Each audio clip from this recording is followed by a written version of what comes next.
Nós estamos recebendo aqui o professor Germano Lúcio. O professor sempre vem aqui, já faz parte da casa, convidado. Vai vir com muito mais frequência esse ano, que é um ano eleitoral, debater muita eleição, debater processo eleitoral, principalmente no Piauí. Mas agora o professor vem falar sobre o caso da Venezuela, da invasão americana à Venezuela, que ocorreu no último sábado, e continua apresentando desdobramentos. Professor, obrigado pela aceitação do convite e feliz 2026 para o senhor e para a família. Feliz 2026, Douglas. Agradeço o convite, estou sempre à disposição. Boa tarde a todas e todos que nos assistem pela TV O Dia. Pessoal, a gente estava conversando antes aqui sobre esse caso da Venezuela, então é bom a gente colocar dois pontos, que é o primeiro ponto da Venezuela e o outro ponto dos Estados Unidos. Então, assim, a gente comentava, todo mundo concorda que Nicolás Maduro é um ditador. Todo mundo concorda que ele se mantém no poder de forma ilegítima. Fraude a eleição, persegue opositores, quem não reza na cartilha é assassinado, que ele cooptou todas as forças armadas, inclusive enriqueceu muito os generais que o ajudam a manter aquele estado de coisas. Ele tem a Suprema Corte nas mãos. Então, é, de fato, um regime totalitário, praticamente. Mas isso não pode contaminar a análise do que fez os Estados Unidos. Os Estados Unidos invadiram um país soberano sob a alegação de narcotráfico, quer dizer, mudaram inclusive a nomenclatura para narcoterrorismo, para permitir esse tipo de ação militar. Navios foram explodidos, pessoas foram mortas, não há uma única prova concreta de que aqueles navios carregavam maconha, cocaína, e a acusação que ele fez de que o Nicolás Maduro era um presidente que mantinha relações estreitas com os narcotraficantes, agora fazendo também a mesma acusação ao presidente da Colômbia também. Enfim, uma coisa não pode contaminar a outra. É bom deixar isso claro. É isso que o senhor vê, quer dizer, nas análises, quando a gente acompanha isso pela televisão, tem muita contaminação. Olha, primeiro é preciso entender que os Estados Unidos, eles feriram vários tratados internacionais, vários tratados do direito internacional. Um deles, mais antigo, é o Tratado de Westfália, que trata exatamente de impedir que se invada um país para resolver seus problemas internos. Muito se fala sobre a fraude nas eleições da Venezuela, que tem perpetuado o Nicolás Maduro no poder esse tempo todo. Foi assim com Chávez, continua com Maduro. Muito se fala do regime que não é democrático implementado na Venezuela, mas isso é uma questão que deve ser resolvida pelo povo venezuelano. Uma questão interna. É uma questão interna. O povo venezuelano é que deve se unir e forçar uma tomada de poder democraticamente. Se os institutos democráticos do país, essas instituições democráticas do país, elas não estão vigorando com sua altivez, com sua legitimidade, cabe então o povo começar um tipo de movimentação pela base, pela sociedade civil de um modo geral, a tomada de um poder deslegitimando esse estado de coisas que está lá. Isso é um processo até natural para o reforço da democracia de um país. E aí a gente tem uma série histórica dos Estados Unidos muito famosa. Os Estados Unidos, lá nos anos 80, invadiu o Afeganistão, e hoje a gente sabe o que gerou a invasão do Afeganistão pelos Estados Unidos. Osama Bin Laden, ISIS, Al-Qaeda e por aí vai. Foi um resultado catastrófico de invadir um país que não tem absolutamente nada até então, para criar um barril de pólvora incontrolável que se tornou o Oriente até hoje. E falando em Osama Bin Laden, por exemplo, olha o 11 de setembro. A consequência, tempos depois. E mais, aí teve também a invasão do Kuwait. Iraque. A invasão do Iraque está lá, destruiu, vários... A biblioteca mais antiga A biblioteca de Bagdá foi completamente destruída pelos Estados Unidos Que, nessa invasão. Que essa ocupação lá da ONU no Iraque, inclusive ocasionou a morte do diplomata Sérgio Vieira de Mello. Nosso brasileiro, que seria secretário-geral da ONU. Saddam Hussein é acusado de ser um ditador. Não, vamos levar a democracia. Qual democracia? Lá tem vários grupos que até hoje ficam se degladiando pelo poder, matando muita gente, inclusive, civis, inclusive. Então não resolveu. É uma sequência de invasões programadas. Qual é a diferença? No Iraque houve uma invasão bélica forte, no Kuwait houve, no Afeganistão houve, na Venezuela não. Nós estamos vivendo um outro cenário. Se Maduro é um narcotraficante, usou, como você falou, narcoterrorismo, prove, pesquise, investigue, etc. e tal, e prove. Ele, inclusive, disse que as provas iam ser mostradas, esperando. Outra coisa que o Trump também agiu, que é em desacordo com a própria Constituição do seu país. A ação de invadir uma outra nação soberana, independente, autônoma, ir lá, sequestrar, pegar, prender, seja o que for o termo, o presidente deste país, você está provocando dentro do direito internacional aquilo que se chama em latim de casus belli, ou seja, uma causa de guerra. Se eu vou tomar uma ação dessa, que é uma causa de guerra, que é um casus belli, eu tenho que ter a aprovação do meu Congresso. E o Congresso sequer foi consultado pelo governo dos Estados Unidos. Sobre esse assunto, ele criticou o Congresso, né? Falou que não é confiável. Exato. Isso é mais grave ainda. Como é que o Executivo coloca em xeque a legitimidade ou a confiabilidade do Legislativo, que é também o governo? Então, você cria uma crise institucional no seu próprio país. O outro caso também, que você provoca essas rupturas de tratados internacionais, desobedecendo tratados, desobedecendo sua própria Constituição, indo para o tudo ou nada, até que ele assumiu, não, o problema todo é petróleo. Mas, recentemente, não, a questão toda é petróleo, vamos tomar de conta do petróleo da Venezuela. Para quem não se lembra... que foram as empresas americanas que lá atrás foram prejudicadas, a infraestrutura e foram prejudicadas, expatriadas e tal. Vamos retomar aquilo que era das empresas nossas. Exato. Engraçado que pouca gente lembra, mas em 2024, em abril de 2024, o Nicolás Maduro, por meio de um decreto, ele se apossou de um território da Guiana. E ele até, que é a Guiana Essêbica, uma coisa assim. E aí, essa região do Essêbico, na Guiana, que é fronteira com o Brasil, fronteira com a Venezuela, no meio do oceano desse território, é rico em bilhões de barris de petróleo no fundo do oceano. E essa região da Guiana é rica em ouro, é rica em minerais, é muito rica. E a Venezuela se apossou.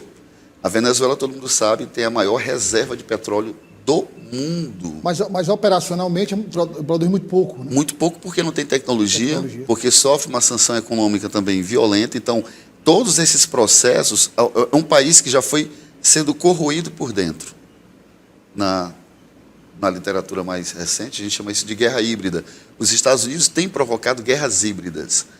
Provocam uma situação interna no país, criam uma instabilidade política, social, econômica no país, para depois justificar uma provável invasão, tendo o apoio de parte da população daquele próprio país, porque eu já deslegitimizei, já desmoralizei, já criei uma crise psicossocial, já criei uma crise política, já criei uma crise econômica. Então, eu deixo o flanco aberto para a minha invasão. Agora, acho que o ponto aí, não ter sido isso, mas o ponto aí é o termo narcoterrorista. Aí se cria exatamente esse meio para se justificar uma invasão. Agora, professor, tem um outro aspecto. Quando o Trump invade a Venezuela, um país soberano, volto a dizer, eu discordo totalmente do governo Maduro. Não estou defendendo Maduro, estou falando de soberania. É preciso que as pessoas que nos acompanham entendam, porque aqui é uma entrevista bem didática. A partir do momento que ele invade um país soberano como é a Venezuela, ele não pode mais, por exemplo, pedir que a Rússia se retire da Ucrânia. Ele não pode mais criticar a China em relação a Taiwan, ou qualquer outro país que queira invadir o outro. Quer dizer, não, ele está dizendo o seguinte, indiretamente, cuide aí da Ucrânia, que é área de influência sua. A China cuide aí de Taiwan, que é área de influência sua. E aí cada um vai ampliando seus territórios de acordo com o poderio militar. Não só ele legitimou o que a Rússia fez com a Ucrânia, o que a China fez com Hong Kong e provavelmente vai fazer com Taiwan, e talvez por isso seja que nenhum desses países tem rebatido com força a ação dos Estados Unidos. São aquelas notas protocolares, né? Formais. Formais. Formais. E é porque China dava apoio a Caracas, a Rússia dava apoio a Caracas, Coreia do Norte dava apoio a Caracas. Mas quando você toma uma ação dessa, passando por cima de tudo, a ONU não tem poder de absolutamente nada. A ONU hoje, professor, o senhor concorda, é apenas uma instituição assim, decorativa? É formal apenas. Formal, não tem... A ONU funciona para os países que não têm força.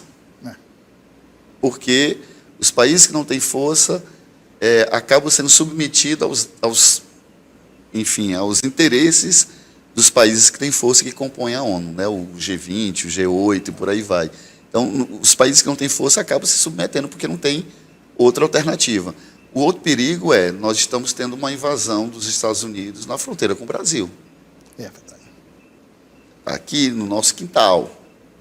Quando as pessoas começam a pensar, eu sou a favor, independentemente, é preciso que as pessoas digam, e você falou muito bem, independentemente, aqui ninguém defende uma ditadura, seja ela supostamente de esquerda, seja ela supostamente de direita, ditadura nenhuma é benéfica para nenhum país.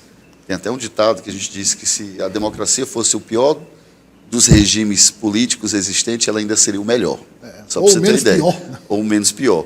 Então, para você ter ideia, isso não tem vínculo com o que eu vou falar agora, mas é preciso entender que esse precedente aberto pelos Estados Unidos, ele hoje coloca qualquer país em qualquer situação de risco. É verdade. E hoje não precisa mais as guerras serem, como eu falei anteriormente, provocadas por invasões violentas. Mataram 40 pessoas, inclusive civis. O número foi atualizado agora, já está em 80. Civis envolvidos. Então, é uma ação... E os Estados Unidos ele tem um pensamento bem utilitarista nessas ações militares.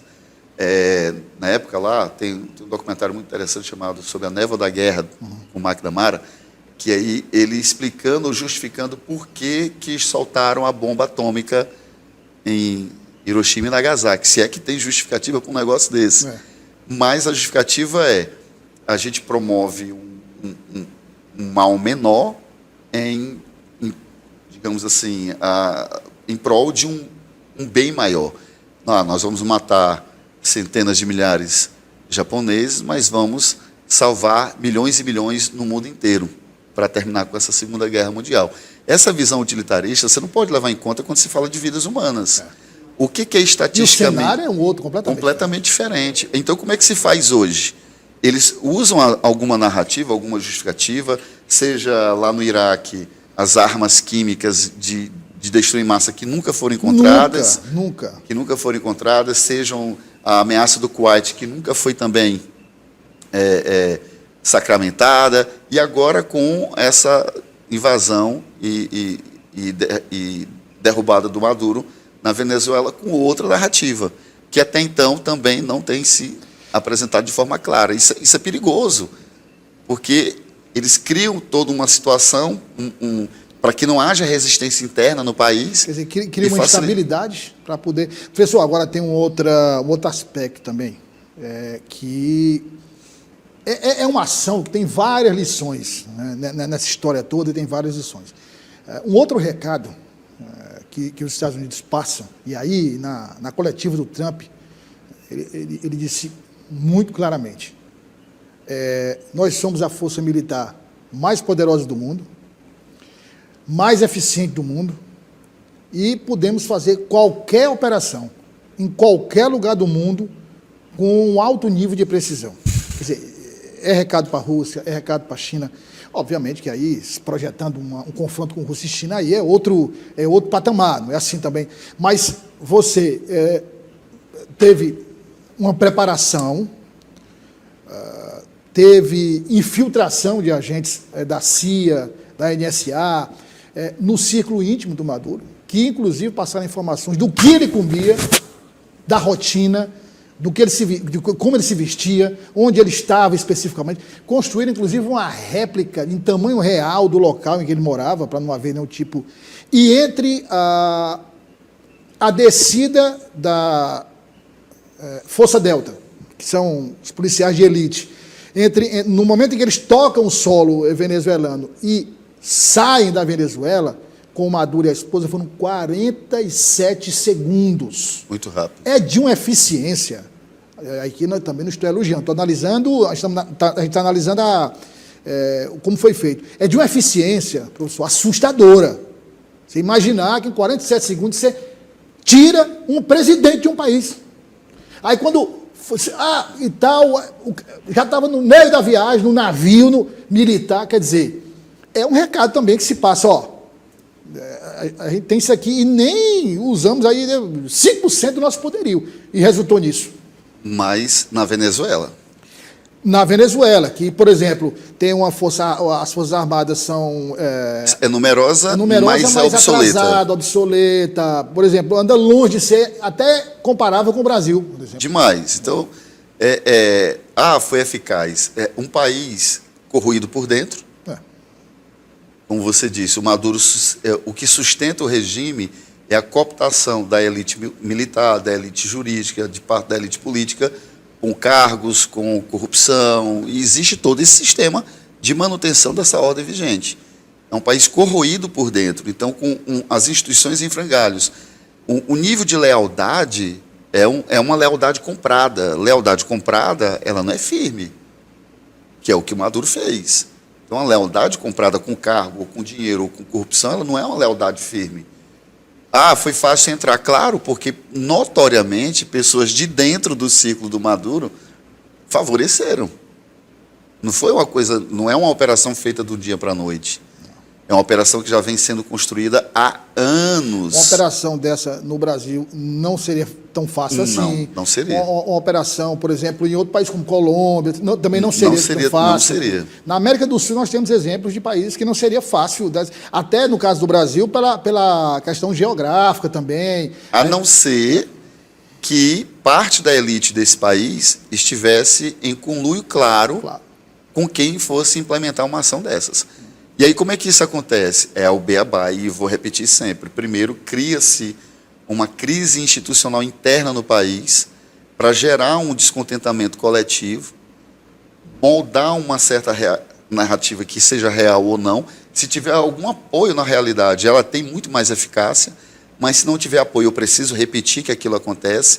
Recentemente, a gente correu esse risco no Brasil. Com coisa parecida.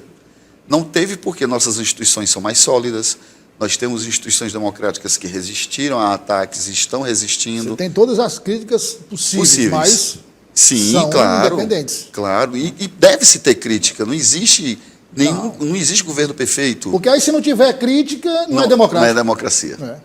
Então existem todas as críticas, mas é importante ressaltar que nós estamos numa situação política, geopolítica, social, econômica, muito diferente da Venezuela. A Venezuela se tornou um país isolado. Como Cuba, por exemplo. Como Cuba, e já Cuba vai ser invadida. Esse é um balão de ensaio, que a América Latina abra os olhos. México abre os olhos, Brasil abre os olhos, Colômbia abre os olhos, Cuba abre os olhos. Isso é um balão de ensaio. Se você observar bem, na geopolítica internacional, os Estados Unidos também foi se isolando. Então, ele precisa reforçar ou recuperar a sua hegemonia perdida onde? Na América. Na América do Sul, na América Central. Na América do Norte, já está dizendo, a Groenlândia é nossa. Só que o Canadá é o Canadá. É a Venezuela. É diferente. Então, ou seja, existem aspectos geopolíticos em voga no mundo que a geopolítica ela faz esse ciclo normal entre 50 anos, 100 anos. Isso acontece, faz parte do jogo. Só que hoje nós temos uma China muito poderosa, nós temos uma Rússia muito poderosa, nós temos uma Índia emergente que também... A Europa, que começou a investir pesadamente em armamentos, em tudo. E o Brasil, que bateu de frente agora com os Estados Unidos, e os Estados Unidos recuou. Por exemplo, essa guerra do Brasil com os Estados Unidos, jamais o Maduro tinha condições de manter essa guerra. De segurar? De segurar como o Brasil segurou. De forçar a negociação, dos Estados Unidos recuar. De fazer o Trump rasgar elogio da ONU então, e recuar, porque recuou. Recuou. Tirou mais de 400 itens e está retirando mais e vai retirar mais. E aí nós vamos falar sobre isso porque tem eleição se aproximando e eu quero saber do professor Germano se isso vai influenciar na eleição. Só que antes eu queria perguntar à produção, meu primo, tá ok? Na PPM hoje, o professor, ocorreu um evento, a posse do novo presidente da PPM, aí o Ezequiel esteve lá, nosso comentarista político, Ezequiel Araújo, e conversou com o ministro do Desenvolvimento Social, Wellington Dias, e também com o governador, Rafael Fonteles, sobre a situação da Venezuela e dos venezuelanos, que estão, como todos sabem, aqui em Teresina. Vamos acompanhar primeiro o que disse o ministro Wellington Dias. Ele coordena, principalmente com a participação do Ministério de Relações Exteriores, Ministério da Justiça, também a presença da Casa Civil, uma que a gente chama Operação Acolhida. É uma unidade que ela está presente em Roraima, em Pacaraima, que é onde, a partir da qual a gente, com todos esses parceiros, ali também integrados com estados, com municípios, a gente trabalha para que se tenha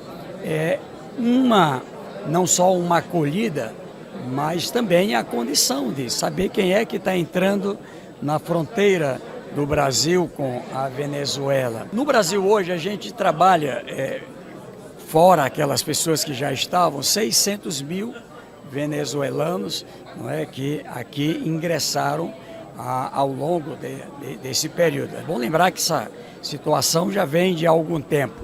E uma parte entra como refugiados, outra parte entra como migrante, não é, que vem em busca de alternativa. E neste aspecto, a acolhida é considerada uma das melhores operações do mundo nessa área da migração. Agora nós vamos acompanhar o que disse o governador Rafael Fonteles. Olha, eu vejo com muita preocupação, né? Obviamente que nós não concordamos com a administração do Nicolás Maduro na Venezuela, no que diz respeito a inúmeros elementos que demonstram dificuldade e legitimidade popular da parte dele, mas também, obviamente, que não concordamos com uma invasão de um país noutro, ainda mais retirando um presidente daquela nação. Então, é uma preocupação muito grande porque a América do Sul, que é normalmente um território de paz, nós estamos vendo acontecer aqui na América do Sul cenários que nós só tínhamos notícia em outros continentes. Então, muita preocupação e eu acho que tem que prevalecer o caminho do diálogo. É nesse ponto que o presidente Lula se posiciona para poder resolver esses problemas com muito diálogo e respeitando os órgãos multilaterais que têm esse papel, ou pelo menos deveriam ter esse papel. Então, realmente, muito preocupante essa situação na Venezuela, uma preocupação que já vem de muito tempo, para poder a gente não concordamos, como eu já falei, nem com a postura do Nicolás Maduro e também não concordamos com a posição dos Estados Unidos de invadir o outro país. A fala do governador Rafael Fonteles tem um aspecto interessante aí nesse final. Quer dizer, não concordamos com a postura dos Estados Unidos, nem com a postura de Nicolás Maduro, ou seja, a posição do governador no sentido de que ele é contra, como nós falamos aqui, o regime de governo lá na Venezuela. O PT, por exemplo, boa parte do PT é aliado, inclusive politicamente, defende o Maduro no aspecto político, que é um nome da esquerda, e o governador foi firme em criticar também, né? Eu não colocaria o Maduro no espectro da esquerda, não. Alguns do PT, alguns esquerdistas de outros partidos eu não correria esse risco de definir um espectro para o Maduro. Quando você definir o espectro do Maduro, você tem que olhar para as políticas sociais implementadas por esse governo. Quais são as políticas sociais que o Maduro implementa em relação à população? Até porque o Estado está falido lá na Venezuela. A gente cansou de ver supermercados com prateleiras vazias, nem comida para comprar. Então não dá para colocar num espectro um país que está numa situação dessa. Eu não colocaria em nenhum desses espectros aí. Pelo menos de esquerda, não. O outro ponto é que a fala do governador, ele tem a prerrogativa de poder falar isso, porque o governador, apesar de ser do PT, ele é uma figura que ele não é visto como todo mundo, como um petista raiz, apesar de ter nascido no berço, né? O Nazareno é um dos fundadores do partido, desde a vida toda, mas ele, se você observar bem, ele não é visto como um Assis Carvalho foi, como um Wellington Dias é visto, como uma Regina Souza vista. Faz parte de um novo PT, assim, de uma visão que segue ali as doutrinas do PT, mas ampliada. Com outra vertente, com um outro viés até, inclusive, né? Mas ele pode falar isso. Já o ministro Wellington Dias não pode fazer a mesma fala. Ele foi mais protocolar. Porque a fala de um ministro é a fala do governo do país. Ele é um ministro do Estado. Então ele tem que ser realmente mais centrado, muito mais protocolar, mais comedido, porque a fala dele é a fala do governo Lula, porque ele é o ministro de Estado. E aí isso aquela história de que você usa o integrante do governo para falar aquilo que você não pode falar diretamente. Exatamente. Pode interpretar dessa forma. Então é institucional a coisa. Quando eu sou ministro, eu falo em nome do governo. Eu não posso falar o que eu penso, eu não posso falar qualquer coisa. Tanto é que nesse tipo de situação, de gerenciamento de crise, é feito uma espécie de orientação geral, institucional. A fala é essa. Aí, se você for ouvir um ministro que é, de fato, do governo, aliado do governo, aliado do partido, porque existem outras pontas de governabilidade. Mas a base definitiva e aliada do governo não vai fazer uma fala diferente dessa, porque é a fala do governo. Agora, professor, vamos partir para a questão eleitoral, né? A direita se olha, comemorou a ação militar, e aí ampliando a discussão para essa história, porque aí tem muito a posição do secretário de Estado, Marco Rubio, que tem origem cubana, que era uma ditadura antes do Fidel, eu não lembro o nome do ditador. Fulgêncio. Aí ele vem com essa... Aí nesse aspecto eu não tiro o direito que ele tem de cultivar essa mágoa, porque os pais sofreram, ele também, mas discordo de estender isso para a situação atual dos outros países. Então, essa questão de contra a esquerda, e aí já querem trazer para o Brasil, a direita diz, tem que ter cuidado, porque daqui a pouco o Brasil vai entrar também nessa... Qual o peso dessa ação nas eleições deste ano? E esse discurso, ele está dando, como deu o discurso das tarifas, munição para o presidente Lula? Dependendo da postura de cada lado. O papel do presidente Lula é esse, é condenar a invasão dos Estados Unidos, porque é uma invasão de um país invadindo um outro país soberano em pleno século XXI, utilizando narrativas que até então não se justificam. Ok, aí assumiu a vice do Maduro. Ela também é narcoterrorista? Vai também depor? Ou vai ter que seguir a cartilha que foi imposta pelos Estados Unidos? Ou a questão não é o narcoterrorismo? Então também tem esses lados da moeda que precisam ser corridos ainda. E existe dependendo de qual lado estará ou pender a narrativa de cada um, nós vamos ver que de fato é patriota ou não. Porque se você é brasileiro e você defende que um outro país possa fazer uma investida militar invadindo o seu país, você não é patriota. Então, quem é brasileiro patriota, independentemente de questões ideológicas, tem que defender o seu país. E aí, o que está sendo discutido exatamente agora os Estados Unidos não podiam fazer o que fez, inclusive passando por cima, o Trump passou por cima da própria Constituição dos Estados Unidos, que não levou para o Congresso, não foi aprovado, não falou, não avisou o Congresso, nem nada. Professor, o que eu acho é que o Trump olha para o Xi Jinping e ele tem uma certa inveja, porque ele queria ser partido único nos Estados Unidos, ele queria ter o poder, não queria não queria seguir os trâmites burocráticos. Na visão do Trump, os trâmites burocráticos atrapalham o que ele pretende fazer. Né? Mas porque ele é personalista. Exatamente. Então quem tem E aí é uma confusão, porque a China não é como o Trump pretende ser. Não. Esse é o erro de comparar e de igualar. E tem um erro, pouca gente sabe, mas o Xi Jinping, ele morou anos nos Estados Unidos. Anos. Foi viver junto com a família, foi estudar, conheceu, participou da cultura. Não é um cara que não conhece os Estados Unidos. O Xi Jinping, o pai dele, era membro do Partido Comunista, era um alto membro do Partido Comunista, que caiu em desgraça lá atrás, que foi exilado, e ele foi junto com o pai. Xi Jinping teve que construir a carreira dele dentro do partido de baixo para cima. Não é um líder comum, é muito diferente. Ele teve uma trajetória muito diferente da do Trump, né?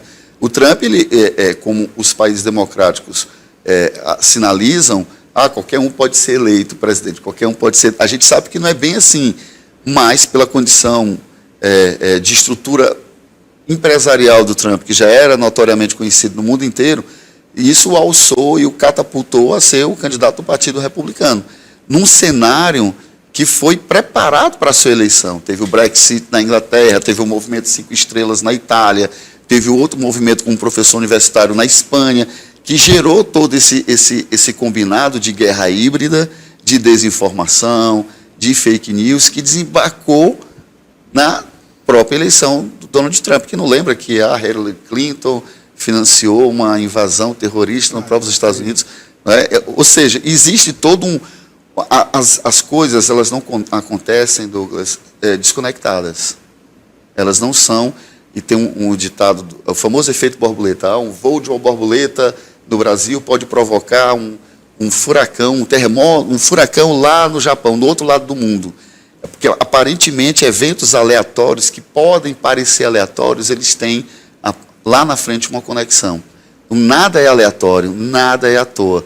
Quando o Trump começou lá já no seu outro governo, essa disputa com Maduro, sempre acusar a Venezuela de vender uma imagem da Venezuela para o mundo como um país que precisa ser parado, ele agora concretizou porque viu o momento certo, as condições internas da própria Venezuela e dele nos Estados Unidos para gerar esta invasão do jeito que foi. Agora, no Brasil, se a direita ou a extrema-direita começar o discurso nessa eleição de ser favorável a uma medida dessa, aí, com certeza, a gente já viu no episódio das tarifas que a popularidade do presidente Lula melhorou pela postura dele em relação aos ataques dos Estados Unidos. E fez com que caísse em desuso a bandeira de patriotismo defendida por uma ala da extrema-direita no Brasil. E isso favoreceu o Lula. Se for por esse discurso novamente, tende, pelo recente histórico, tende a favorecer o presidente Lula. Para quem for na ideia de apoiar uma ação dessa dos Estados Unidos, que bem aqui no nosso vizinho, que, enfim, a gente tem que botar também nossas barbas de molho, hein, evidentemente. Professor, muito obrigado pela aula, pelos esclarecimentos, as questões que foram abordadas, geopolítica, questões militares também, e os impactos no Brasil.